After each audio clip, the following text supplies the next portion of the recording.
Hello, everyone, and welcome to FI News Review. Each week, we discuss a significant development in the food and beverage industry. This week, we are covering the topic of beef. Beef has gotten a negative reputation recently, being full of fat, leaving a giant carbon footprint, among other concerns. But research and consulting firm 𝗟𝗏𝘁 found out that almost 70% of consumers surveyed are eating beef every week, a jump from their stats in 2022. What's driving this? What are the implications for this continuing domination of red meat on the market?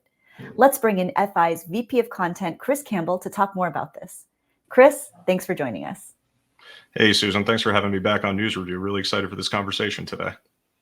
Always a pleasure to have you. Okay, so Chris, break this down for us. We know that there have been rising numbers of people wanting to be more environmentally conscious, wanting to be healthier. So what's the deal with consumers and beef? So you're absolutely right. There has been this rising tide of things that seem to be going against the beef industry. But despite that growing chorus to switch to leaner meats and even plant-based products, it does appear consumers still have a soft spot for beef in general. Like you said in that opening, that 𝗟𝗏𝘁 report found that 70% of consumers are still eating beef on a weekly basis. That's up from the 2022 numbers. Now, does that mean that they're eating red meat at every meal? Likely not. USDA has projected per capita beef consumption is going to contract to about 55.5 pounds by 2031. And that's down from 58.6 pounds it reported in 2021. So over those 10 years, we are seeing a contraction. But in general, I think the American palate is expanding to include those plant-based products and certainly more chicken. But beef remains a part of the consumer diet and won't disappear from the dinner plate entirely anytime soon in the near future. Beef continues to loom large. So what have you found, Chris, are to be the main drivers for this continued popularity of red meat?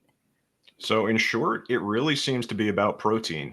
In that same report, 𝗟𝗏𝘁 found that 45% of consumers responding noted that they had increased beef consumption so that they could boost their protein intake. We've seen that consumers in general are really looking to boost their protein intake. We've seen that at a lot of shows we've gone to recently, new products that have a protein bent when it comes to their marketing. And I think anecdotally, even just talking to people, when you talk to your friends and family about what they're trying to do with their diets, it does seem that they are really trying to boost protein. And if that's what you're looking to do, red meat and beef specifically can help with that a lot. Additionally, 26% of the respondents said that they are trying to eat healthier and they consider beef to be healthy, which does seem to go against some of the scientific literature we've seen recently. But we've also saw that 28% of the respondents said that they are going to restaurants that are now offering beef options that they like, which is contributing to the growth. So at the end of the day, like most things in food, it really comes down to taste. And it seems that a lot of operators are now offering beef options that people really want to try. So it seems like there's two things right there, taste and protein in general seem to be driving this trend. I can't help but think about inflation in the midst of all of this. That continues to be a big concern in the economy. We have fresh numbers out regarding inflation, top line inflation up 3.5% from the previous year. Also, we see that beef and veal sales in particular up 7.6% from the previous year as well. Chris, what do you think that implies about beef sales in the future moving forward? So yes, that 7.6% increase is pretty striking when you take a look at it, especially considering some of those numbers yesterday were a little bit higher, I think, than people were thinking. I think it's worth noting that retail beef sales declined by just under 1% on both a unit and volume basis in the 52 weeks ending March 31st, and that's according to Circana data. So consumers are cutting back somewhat in this category, at least at the retail sale schedule there. But that makes sense when you take a look at how inflation has forced consumers overall to rethink their purchases.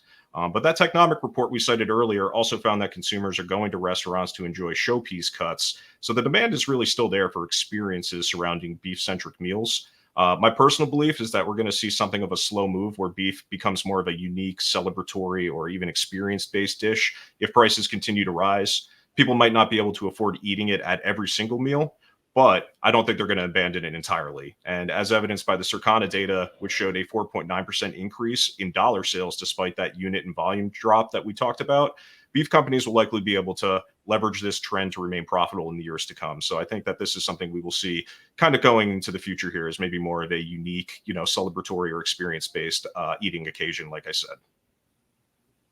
All right. VP of Content, Chris Campbell for the Food Institute. Chris, thanks again. Thanks for having me, Susan. And as always, you can check out more of our great content by clicking on this playlist. Till next time, I'm Susan Choi. Take care and have a great weekend.